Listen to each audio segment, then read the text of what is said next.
লাল শাক বসাই দিলাম, সব কিছু দিয়ে পেঁয়াজ, রসুন, তেল, হলুদ, লবণ সব কিছু দিয়ে লাল শাক বসিয়ে দিলাম। কেমন আছেন আপুরা? সকাল সকালে উঠে ছেলের জন্য পানি গরম করলাম। ভাবলাম যে ছেলে ইউনিভার্সিটি আছে, কিন্তু তার আজকে ক্লাস নাই, সে আমাকে রাত্রেবেলা বলেই নেই। এই জন্য পানি তো ওরকমই রয়ে গেল, আমাদের সিলিন্ডার গ্যাস আবার। তাই শাক বসালাম, শাক বসায় শাক তো হয়ে গেল।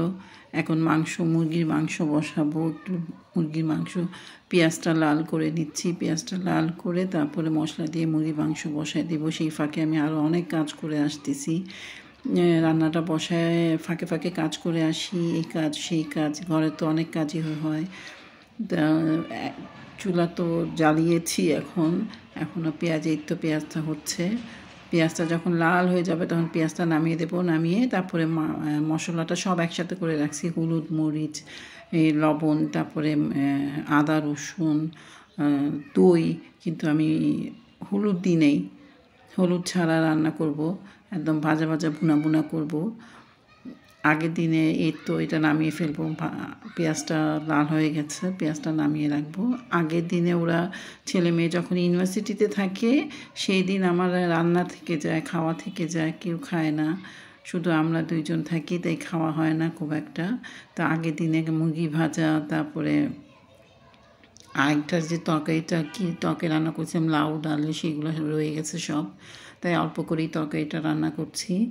এই যে আমি মশলা ভাজি নেই, আমি মশলা দিয়ে তারপরে আমি মাংসটা দিয়ে দিলাম, দিয়ে এখন পেঁয়াজটা যেটা লাল করে বেরেস্তা করে রেখেছিলাম সেই পেঁয়াজটা আমি হাত দিয়ে ভালো মতো চটকে তারপর দিয়ে দেব, উপর থেকে দিয়ে তারপর ঢাকনা রেখে দেবো। এরকম রান্না করলে আমার কাছে ভালো লাগে, খেতে মজা লাগে, সবাই বলে যে ভালো হয়। এখন পেঁয়াজটা চটকে দিয়ে দিব। তো যা বলছিলাম যে আগের দিনে অনেক রান্না রয়ে গেছে, সেটাই আমরা দুপুরবেলা খাবো। বললাম যে দুপুরবেলা সেই খাওয়াটা খাই।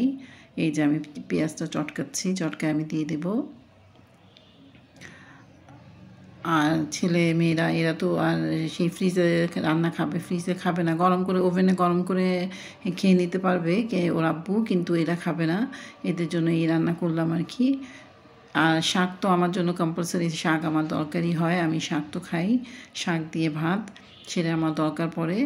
তো আমি শাক দিয়ে ভাত খেয়ে নিব। আর এদিকে বলেছি যে তোমরা যে কোনো একটা তরকারি দুপুরে খাবে, হয় তোমরা কালকের মুরগি ভাজাটা খাবে দুপুরবেলা, অথবা এই তরকারিটা খাবে দুপুরবেলা, আর রাত্রেবেলা তো যে কোনো আরেকটা তরকারি খাবে। তো ওরা বললো যে ঠিক আছে, আমরা এই তরকারিটা দেখে মজা লাগছে, এই তরকারিটা আমরা দুপুরে খাবো, আর রাত্রেবেলা মুরগি ভাজা খাবো। আমি বললাম ঠিক আছে, তাহলে তোমাদের ইচ্ছা, মুরগি ভাজা খাও। এই আর কি, ছেলে মেয়ের সাথে একটু হাসি ঠাট্টা করলাম। যেদিন ইউনিভার্সিটি থাকে না, এরা তো ঘুমোতে থাকে, 10:30 বাজে যায়, ঘুম থেকে উঠে না, অনেক চিৎকার চেঁচামেচি করে তারপরে ঘুম থেকে উঠালাম। ঘুম থেকে উঠে নাস্তা করতে করতেই ওদের 12টা বেজে যায়। এই তো কত মশলা, কত পানি বের হয়েছে, এটা হতে হতে আমি আরও অনেক কাজ করে ফেলবো আমার বাসার, ঘর গোছানো, তারপরে গিয়ে একটু কাপড় মেলা বাকি আছে। আজকে আমার হেল্পিং হ্যান্ড এসে কাপড় ধুয়ে গেছে, কিন্তু কাপড়টা বাইরে মেলে যায়নি, আমি কাপড়টা বাইরে মেলবো। তারপরে আরও অনেক কাজ আছে, এরকম থেকে উঠেছে বিছানা ঠিক করা, বুঝতেই তো পারছেন। আরেক ডাল ছিল, ডালটা গরম করে নিলাম। এই যে ছেলের জন্য একবার সকালে পানি বসিয়েছিলাম, এখন আবার পানি বসিয়েছি, বললাম যে তাড়াতাড়ি গোসল করে নাও। মাংসের পানিটা প্রায় শুকিয়ে এসেছে, একদম ভাজা ভাজা করবো তেলের মধ্যে এনে, তারপরে নামাবো, এর আগে নামাবো না, এটা আরও হবে। মুরগিটা আমার গলে গেছে, দেখেই মনে হচ্ছে মুরগিটা গলে গেছে, এই যে তেল উঠে এসেছে, কিন্তু আরও উঠবে, তারপরে গিয়ে আমি নামাবো মুরগিটা। তো এই আর কি, ছেলে মেয়েকে নিয়ে দিন কাটে, ভালোই আছি। আজকে এই রান্নাটাই আমার। আপনারা কি রান্না করলেন কমেন্ট করে জানাবেন আমাকে। মাংসটা আমি তো ভেবেছিলাম মাংসটা ভেঙে যাবে, কিন্তু মাংসটা ভাঙেনি। মাংসটা দই দিলে তো বেশি গলে যায় মাংস, কিন্তু মাংসটা ভাঙেনি।